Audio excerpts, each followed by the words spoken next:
Hello students, আমি Nitish sir জ্ঞানজ্যোতি coaching সেন্টারের পক্ষ থেকে তোমাদের প্রত্যেককে জানাই আরো একবার স্বাগত।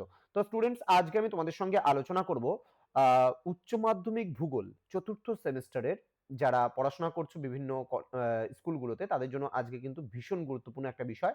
সেটা হচ্ছে ভূমিরূপ গঠনকারী প্রক্রিয়া বা ভূগাঠনিক প্রক্রিয়া, যেটা দ্বিতীয় অধ্যায় তোমাদের রয়েছে। সেখান থেকে আজকে গুরুত্বপূর্ণ প্রশ্ন বা সাজেশনস গুলো নিয়ে আলোচনা করব। যারা এখনো পর্যন্ত আমাদের চ্যানেলটিকে সাবস্ক্রাইব করোনি, তারা অবশ্যই চ্যানেলটাকে সাবস্ক্রাইব করে পাশে থাকা বেল আইকন অল প্রেস করে দাও, যাতে নেক্সট টাইম থেকে কোনো ভিডিও আপলোড করলে তার নোটিফিকেশন তুমি সবার আগে পেতে পারো। এছাড়া যারা ভাবছো যে অনলাইনে আমাদের ক্লাস জয়েন করবে বা আমাদের কাছে নোটস নেবে, তারা অবশ্যই যোগাযোগ করো আমাদের অফিসিয়াল নাম্বার 7076398606 নাম্বারে, অথবা 6295916282 নাম্বারে।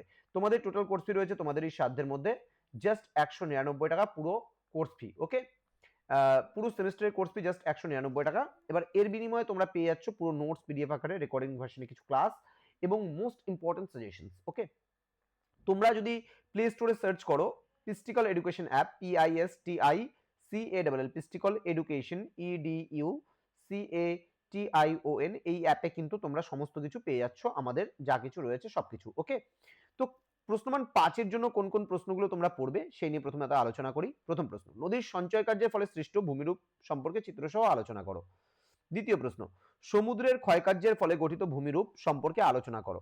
নেক্সট বলছে কোব, বাইট ও উপসাগরের মধ্যে তুলনামূলক আলোচনা করো, এটা অতটা গুরুত্বপূর্ণ নয়। নেক্সট, আবহবিকার, প্রবাহমান জলধারা ও বায়ুর সম্মিলিত কাজের ফলে সৃষ্ট ভূমিরূপ, এটা প হবে, ভূমিরূপ সম্পর্কে আলোচনা করো। নেক্সট, হিমবাহ ও জলধারার মিলিত কার্যের ফলে সৃষ্ট কয়েকটি ভূমিরূপ সম্পর্কে আলোচনা করো। তো এই কয়েকটা প্রশ্ন কিন্তু তোমাদের পড়তেই হচ্ছে। ওকে, নেক্সট চলে আসবো আমরা প্রশ্নমান 3-এর জন্য যে প্রশ্নগুলো পড়বো। গিরিখাত ও ক্যানিয়নের মধ্যে পার্থক্য লেখো। নেক্সট, নদীতে জলপ্রপাত সৃষ্টির কারণ সম্পর্কে আলোচনা করো। নেক্সট, সকল নদীর মোহনায় বদ্বীপ গড়ে ওঠে না কেন। নেক্সট, উপকূলীয় ক্ষয়কার্যের 4টি প্রক্রিয়া সম্পর্কে আলোচনা করো। নেক্সট, স্ট্যাক ও স্ট্যাম্পের মধ্যে পার্থক্য লেখো। নেক্সট, সামুদ্রিক বাঁধ কি, পুরোদেশীয় বাঁধ ও অনুতটীয় বাঁধ সম্পর্কে লেখো। নেক্সট, বায়ুর ক্ষয়কার্যের ফলে গঠিত 3টি প্রধান ভূমিরূপের চিত্রসহ বর্ণনা দাও। নেক্সট, প্যাংকিয়াং হলো কি, এর 2টি বৈশিষ্ট্য লেখো। নেক্সট, বারখান কিভাবে শিব বালিয়ারিতে পরিণত হয়।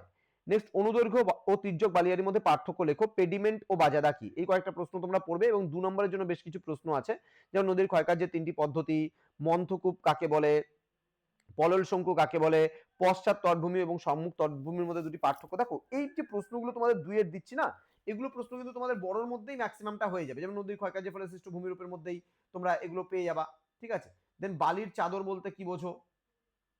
ঠিক আছে, তো এই কয়েকটা প্রশ্ন আমি দিয়েছি, জাস্ট এই কয়েকটা প্রশ্ন তোমরা পড়বা। এর পরবর্তী যে ভিডিওটি আমাদের আসতে চলেছে সেটা কিন্তু ক্ষয়চক্রের উপরে আসবে।